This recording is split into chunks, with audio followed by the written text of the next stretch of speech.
Now that you have created an announcement, sent an email from Blackboard, and learned about the calendar, it's time to use the discussion board. The discussion board can be accessed in a variety of ways in your course.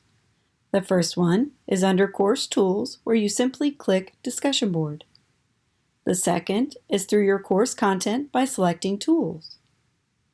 The third is to create a tool link on your course menu to the discussion board.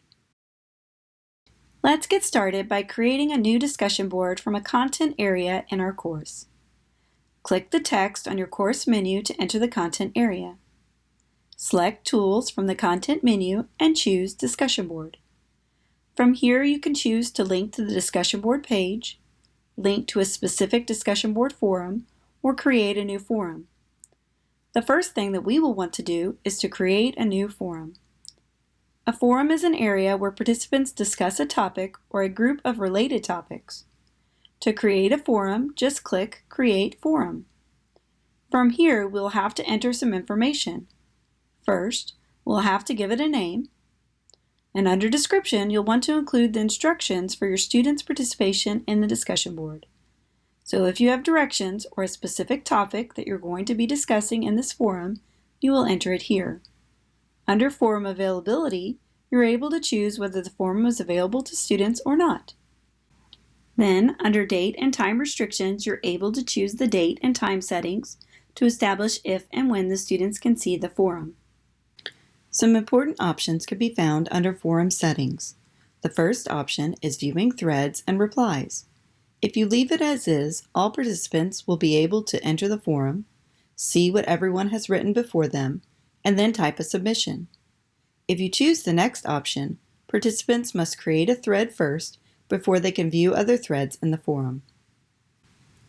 Next, we have our grading options.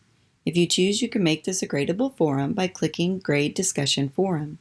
You'll have to enter a point value and then select additional grading options as needed. First of all, you can select to show the participants in a needs grading status after every blank post. So if you require that the students make one post and comment on 2 of their peers, you would want to change this to 3. You can also enter a due date. This will automatically post the discussion board's due date to the Blackboard calendar. You can add a rubric as well. We'll talk about rubrics more later in the course. In the subscription options, you're allowed to turn subscriptions off, allow members to subscribe to specific threads, or allow members to subscribe to an entire forum. In the subscription options, you'll also select what a user will receive from Blackboard if they do choose to subscribe. They can include the body of the post in an email, or the default would be a link to the post in the discussion board.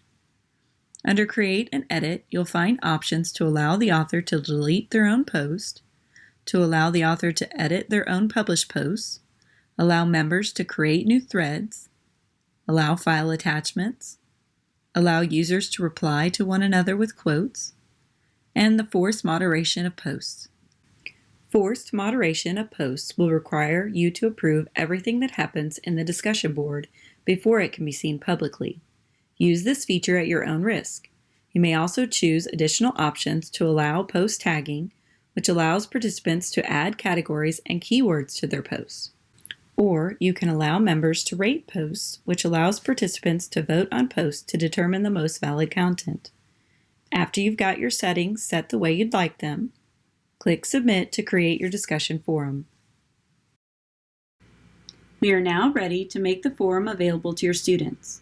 Select the forum that you just created and click Next. We will need to finish linking the discussion board to your course by adding any additional information as needed. Then, click Submit. This will deploy the forum to your course so that students can begin responding to your discussion board. Now that you've created your discussion forum, it's time to interact with it. Certainly, you could enter the forum from the Course Tools menu and select Discussion Board. Then, select your course name and click on the forum you wish to view. Here, you'll see all the threads that have been created. However, you have to click on each thread in order to see all the replies. An easier way to interact with the discussion board is through the My Blackboard suite of tools. Simply click on your name in the top right-hand corner and then click the box with the 2 wavy lines. This will bring you to the Posts area of the My Blackboard suite of tools. In here, you're able to see everything that's happening in your discussion boards, blogs, journals, and wikis in all of your courses. The items are listed by user, and when you click on the preview, you'll actually see the entire post. Here, you're able to see who posted it, what forum they posted in, and what course it's from. You're also able to reply directly to the user or quote the user's text in your reply. Above each preview, you're able to filter your posts by all of them, ones who are responding directly to you using the @me option, and then using custom, you can filter this by course. This is a far more convenient way to interact with and stay on top of all your course discussion boards, blogs, journals, and wikis. Finally, when it's time to grade your discussion forum, you'll head into the full Grade Center.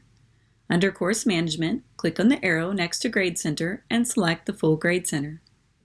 From here, find the column of the discussion you'd like to grade and go to the student with the Needs Grading icon. Then, click the drop-down arrow and choose Grade User Activity. From here, you'll see all of the students' activity in this particular forum. You are able to reply to the post or quote the student's input on a reply. If the student's work is satisfactory, enter a score for them and enter any feedback you'd like to add. You could either click to the right to save the grade and move on to the next student, or click Submit to save the grade and return to the Grade Center. That's it for Part 2 of the Enhancing Communications course. See you soon in Part 3.